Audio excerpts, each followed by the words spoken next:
key nuclear sites in response. On Monday night, Iran targeted US bases in Qatar, and then suddenly on Tuesday morning, the President of the United States came on social media and announced to the world that a ceasefire has been agreed to between Israel and Iran. How? Why? On what terms? On whose terms? No one knows the answers to that either. But for now, Donald Trump has not just made that announcement on social media, but has also given out the entire process. He said that first Iran will officially be initiating the ceasefire, then in the 12th hour Israel will halt its operations, and finally in the 24th hour the world will salute the official end of what he has decided should be called the 12-day war. Just think about this. The US president made this unilateral announcement at a time when neither Israel nor Iran had issued any official statement. Well, a few hours later, Iran's foreign minister seemed to have poured cold water on the entire plan when he said that so far there is no agreement on any ceasefire, but if Israel stops its attacks, then Iran may do the same. But that final decision lies with the army of the country. Through the day, there was suspense around the ceasefire, but in the end, what was feared actually happened. The ceasefire didn't last long. Tehran launched a fresh barrage of missiles on Israel, and its defense minister vowed a strong counter-attack. He said, "I've directed the Israeli army to launch a powerful response to Iran's violation, targeting Tehran's center of power." The finance minister predicted Tehran will tremble. So far, Iran denied any involvement in fresh attacks, but as per reports, at least 2 explosions were heard in Haifa, and in Beersheba, at least 4 people have been confirmed dead in a missile strike. Donald Trump, extremely angry, said he is going to speak to Israel. He is upset with the fact that the ceasefire has been violated, and also predicted that he feels right now both the nations, Iran and Israel, don't have a clue about what they're doing. Not happy that Israel's going out now. There was one rocket that I guess was fired overboard. It was after the time limit and it missed its target. And now Israel's going out. These guys got to calm down. Ridiculous. I didn't like plenty of things I saw yesterday. I didn't like the fact that Israel unloaded right after we made the deal. They didn't have to unload. And I didn't like the fact that the retaliation was very strong. But in all fairness, Israel unloaded a lot. And now I hear Israel just went out because they felt it was violated by one rocket that didn't land anywhere. That's not what we want, I'll tell you. And I'm telling you, I'm not happy about that, Israel, either. I'm not happy that Israel's going out now. There was one rocket that I guess was fired overboard. It was after the time limit and it missed its target. And now Israel's going out. These guys got to calm down. Ridiculous. We basically have 2 countries that have been fighting so long and so hard that they don't know what they're doing. Iran will never rebuild its nuclear. From there, absolutely not. That place is under rock. That place is demolished. The B-2 pilots did their job. They did it better than anybody could even imagine. They hit late in the evening. It was dark with no moon, and they hit that target. So the big questions at this point are, is this the ceasefire that wasn't? And has Donald Trump again tried to take credit for what never happened? And the biggest question of them all, what happens next? Is an upset Trump now pointing to a bigger escalation? Yanki Faber, senior journalist, joins us live from Israel. Ambassador Ashok Sajjanhar is also live with us. Major General Sanjay Meston, retired defense and strategic expert, along with Dr. Zakir Hussain, Middle East expert, is with us. Yanki Faber, I want to first ask you, what do you make of Donald Trump's language? Extremely upset. He said that I'm quite upset with how Israel has gone out. I'm going to speak to them. Since then, it has been confirmed that he did get on the phone with the Prime Minister. And now Israel has agreed to a ceasefire. But was this not part of the plan? Well, you know, this morning, many people in Israel, many journalists, many politicians were very upset that Israel didn't strike back very strongly to Iran. But on the other hand, other people said that at the end of the day, Israel has managed to do whatever Israel wanted to do in the beginning. Israel wanted to destroy the nuclear sites of Iran, damage as much as possible the missiles campaign that Iran has been doing in the last few years, and there is no reason to carry on the war, because Israel was in 12 days in a very, very strong war. Missiles were flying all over. I was with my family, this morning, like for over 1 hour in a shelter. The government, Israel has stopped from living. Everything is stopped. No weddings, no business, no shops, no schools, no flying. Israel basically stopped, and it's about time. If Israel has reached all the things that Israel planned, I think it's about time to stop. Nobody's really upset with what Trump said, and also not the way he said it, because we know Trump, that's the way he speaks, that's the way he talks. He did to Vladimir Zelensky in the White House. He told them very strong things that Zelensky wasn't happy to hear. He said that's the way he talks. So we're not really upset of that. Okay, no hard feelings, no one's upset there. But on the larger question... Yes, please finish. One more thing. Donald Trump did so much for Israel that I think that being upset because he stopped us from, shooting a few rockets, I think it's not really important to think or to talk about. Donald Trump did so much for Israel. So if he's asking us not to aim back and to stop the war completely, we're going to stop it, even though we're not very happy. Okay, not very happy, but you're still going to listen to the US President, Dr. Zakir Hussain. Of course. All's well that ends well on both sides? What I think that this is a 2 point. I think that Donald Trump is not happy with Netanyahu, but he is good with Israel. No, he's happy with both. He's happy with both. He is not happy with Netanyahu. By his statement, he said that bring your pilots back. He has said that Israel okay, but what if you want my opinion, he's not happy, and if I exaggerate it a bit little, so in the coming days, Netanyahu may face some problem. And second, that it shows the trust deficit between the two partners, and if Netanyahu remains in power, he will try to drag Trump again and extend the war, but Trump is not in mood to do like that. So there is a trust deficit between the two countries, which may again escalate into something like that. This is my... You agree with that? The assessment by Dr. Zakir Hussain, who's a Middle East expert, and he's referring to, of course, these two tweets that came in quick succession this evening. First, where the US President said, in all caps, of course, Israel, do not drop these bombs. If you do it, it is a major violation. Bring your pilots home now. And then he followed it up by saying Israel is not going to attack Iran. All planes will turn around and head home while doing a friendly plane wave to Iran. Nobody will be hurt. The ceasefire is in effect. So if not with Israel, not too happy with Benjamin Netanyahu. That's what Dr. Zakir Hussain says. Mr. Faber. Oh, yeah, sorry.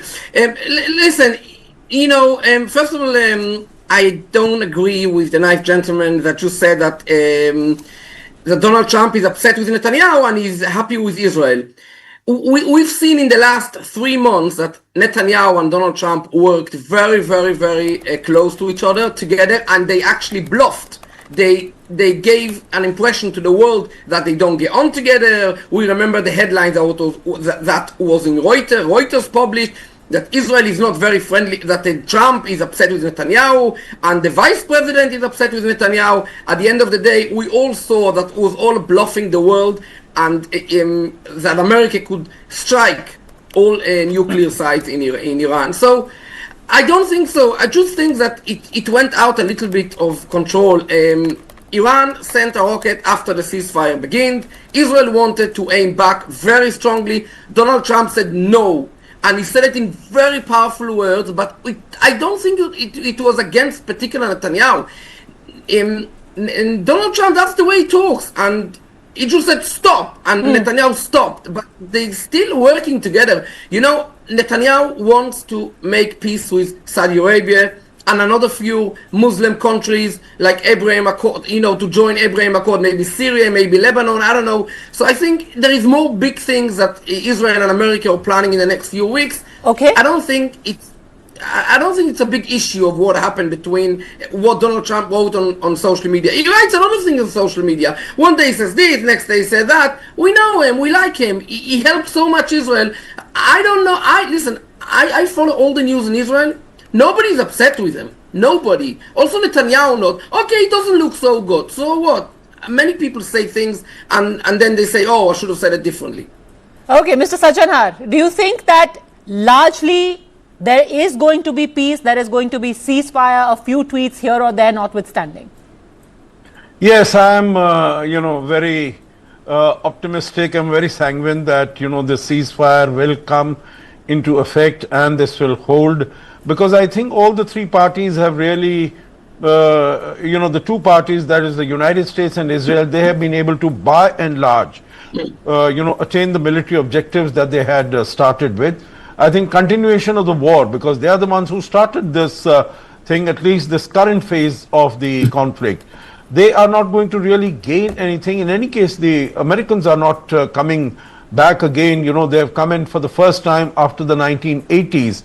So more than 40 years, and I agree with the gentleman from Israel that Israel and Prime Minister Benjamin Netanyahu has been trying to get the United States involved in this conflict with Iran, and it's been after a long time that he's been able to get. So I'm sure all of Israelis, the whole country is beholden to Mr. Trump. Also what he did during his first term, the positive as far as recognizing Jerusalem as the capital and, the Golan Heights and all these other things. So I'm sure Israel is very beholden and they will not take what he has said amiss. Mr. Trump has normalized this way of conducting foreign policy, either through tweets or Truth Social or, speaking out like this. But I think even as far as Iran is concerned, it has suffered damage.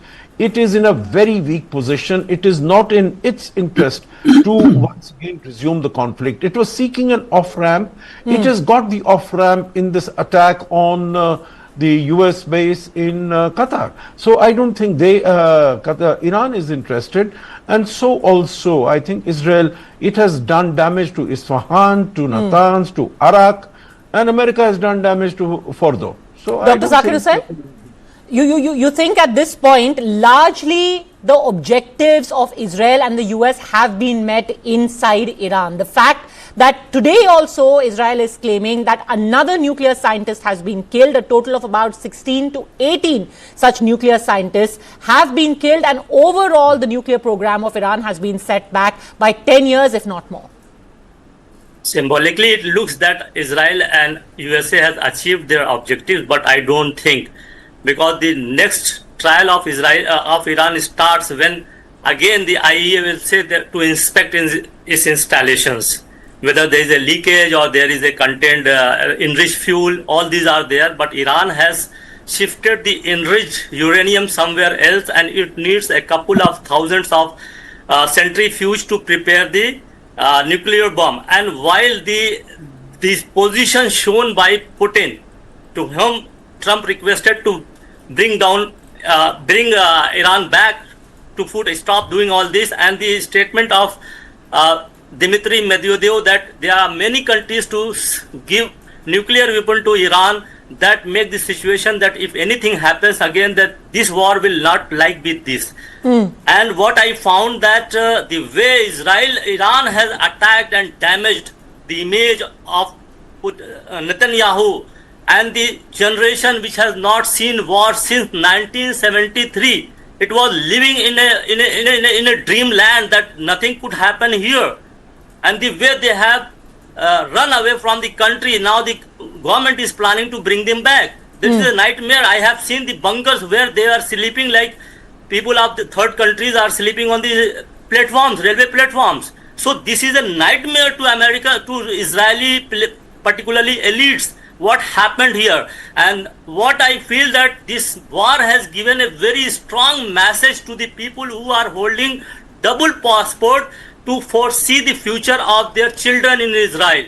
This is the biggest damage Netanyahu has done to Israel. Okay, has his image been left damaged as far as the physical infrastructure is concerned? Here is what Donald Trump said today about it. He says that large-scale destruction has been wrought upon, the 3 facilities that were struck day before yesterday, and that's in the stone. Nothing will come out of there. Let's listen to what he said. Iran will never rebuild its nuclear. From there, absolutely not. That place is under rock. That place is demolished. The B-2 pilots did their job. They did it better than anybody could even imagine. They hit late in the evening. It was dark with no moon, and they hit that target with every one of those things, and that place is gone. So at least the American President, General Meston, is confident that nothing is going to come out of that nuclear site anymore. It is not going to rebuild a bomb. Dr. Zakir Hussain, though, thinks that not only is Russia going to help out Iran eventually, but the image of Netanyahu has been damaged irretrievably. What do you think? No, I don't think Netanyahu's image has been damaged. See, firstly, Israelis take pride in their own country and they're in their own land. They are not going to escape. Even Iranians were running away, I would say. They were also crossing to Tehran, Turkey and Armenia and Azerbaijan. In war, these kind of things happen. But Israelis will return to the homeland and they will rebuild it, and they take pride in that. That is point 1. Now, point 2 is, as regards this ceasefire is concerned, I am very optimistic, Padmaja. What will happen is, first intent of President Trump along with Qatar, we are forgetting Qatar, they also had an equal important role. They will, that was the first phase. Phase 1 was, just to order a ceasefire. Now that I think will hold within a day or two, notwithstanding some exchange of fire may take place. Most important aspect, which is phase 2, simultaneously it would be going on.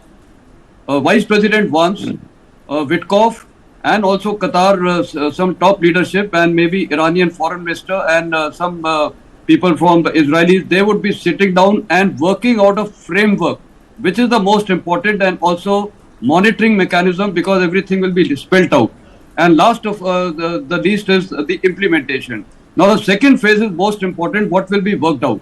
Now, I think Iran and United States, when they sit down, it's not only the nuclear, the nuclear weaponization issue. Yes, I agree with President Trump that it has been degraded, and especially rebuilding but those. So why will Iran agree to any of that? Iran is saying we were anyway doing it for peaceful purposes. You came at us, you bombed us. You are saying we do not have the right to do nuclear enrichment at all. Why should we listen to your diktats? Yeah, that actually I will not agree. They were doing it for a peaceful purpose. See, low enriched uranium basically for any nuclear power civil plant is just 3 to 5%. For medical research and any research, maximum up to 20%. Thereafter, if you go above 20%, they have reached up to 60%. That is highly enriched uranium. And today, even with 60%, they can make crude bombs. So let's not forget that. And that is why they have taken out 400 kgs of enriched uranium.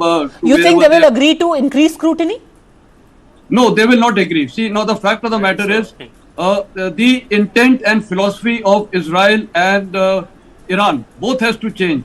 Who is Iran to start dictating, that Israel has got no right to live and they have got no right to exist? They have had traditional bonds. Even Cyrus the Great, who was a Persian, he allowed the Jews to worship and, practice their own religion. So today, since 1979, the last 46 years, Khomeini, his predecessor, they were the ones who gave this diktat.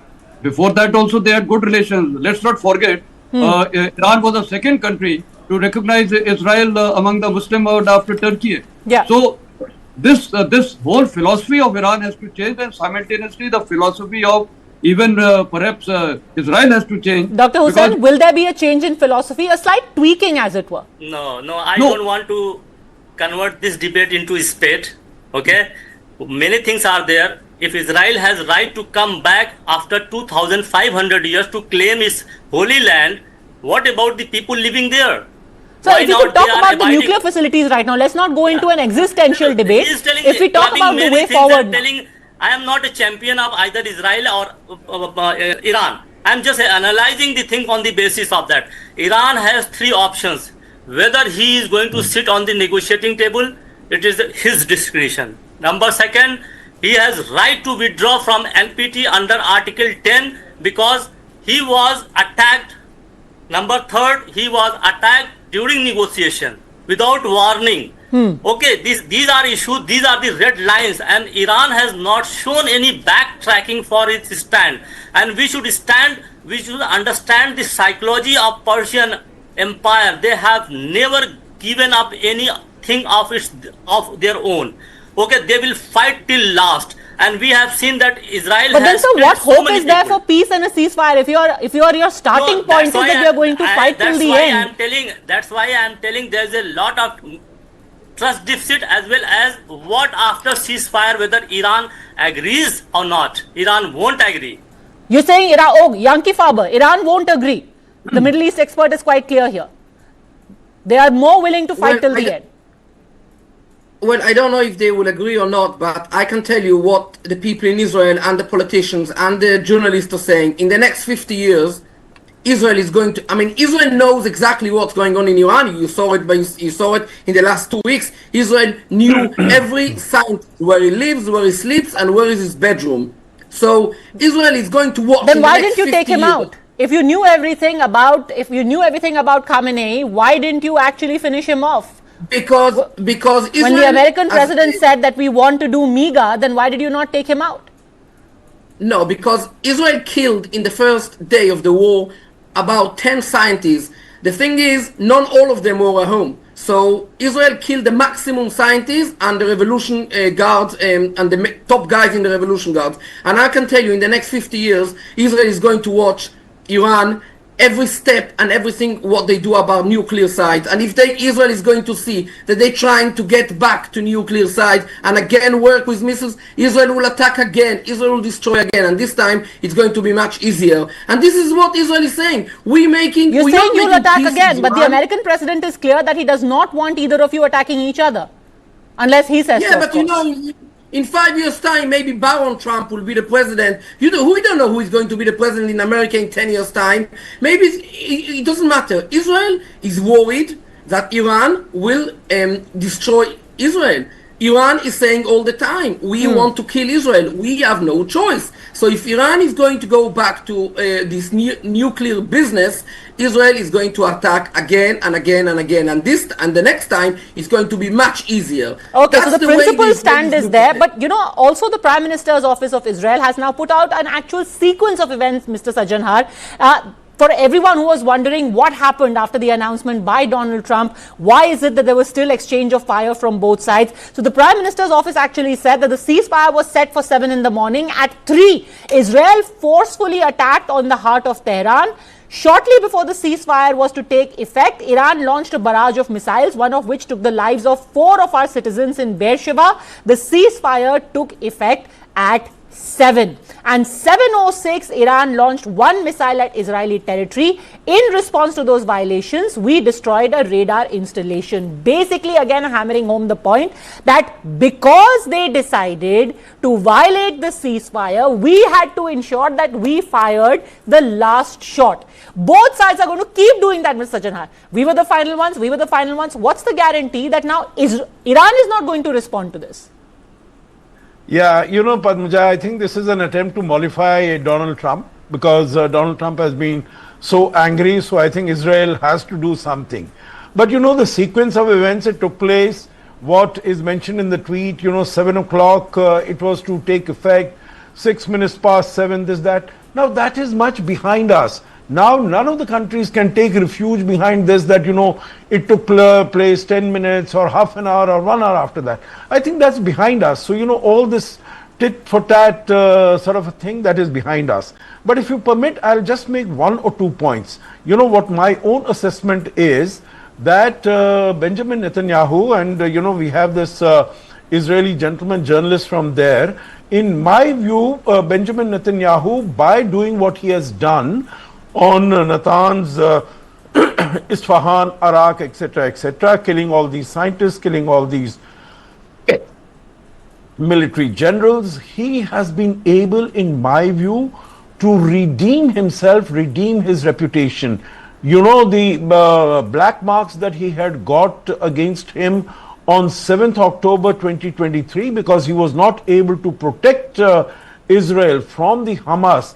I think he has been to a very significant extent to wash off all that blemishes that had come on him. As far as Israeli people are concerned, I think he's been able to redeem himself in a very significant manner. Second thing, you know, there was mention made of Mr. Medvedev. Don't, rely on what Medvedev said. He is an unguided missile.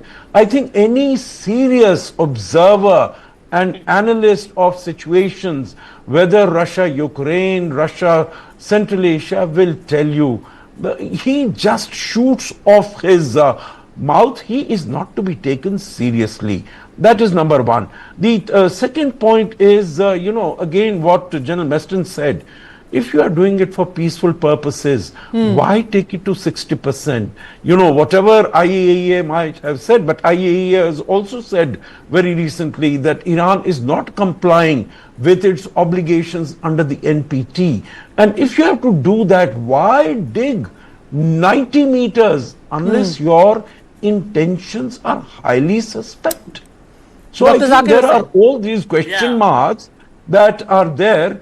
And, if the whole system in Iran has been so much infiltrated by Mossad and by the Israelis, for anyone to suggest that they have taken away everything on 20th June, there were all these trucks flying here and there. Do you think that Israel will not know? Do you think that satellite imaging will not be there? Dr. Zakir said, I'm out of time, but final 20 seconds to respond to that. Three points I am making about Medvedev. Any person with independent opinion can stay with Putin? No. Why Israel again attacked on Fordo? Because it was not certain that the attack from B bomber is sure and certain. He was trying to do. And again he want to testify whether it has been killed or not. It has totally wiped out or not. Number third, that it is not Mossad, but the agent of, or the people who were loyal to Shah and the communists are arch rival to the current government, and they are confiding, and Iran has much control. And third, Israel has a history of violating the ceasefire and truce for 900 times over the period. And also Israel has a history of killing all the top brass. Whether it has been successful to remove and wipe out the organization, they will rise like a phoenix. All right, they will rise like a phoenix. A very, very aggressive Dr. Zakir Hussain, quite confident that Iran is going to be more combative. I am watching the region. All right, yes, absolutely, sir. And that there is no taking away from the fact now what that I feel that all the anger of Netanyahu will fall on poor Palestinian, poor Gaza people. All right. So we've got many, many predictions from Dr. Zakir Hussain there. But as things stand right now, the President of the United States, Iran and Israel have said that for now there is a ceasefire. Is this going to be tenuous? How long does it go? We'll be keeping a close watch. For the time being, gentlemen, thank you very much for joining us with your wisdom. Thanks for watching.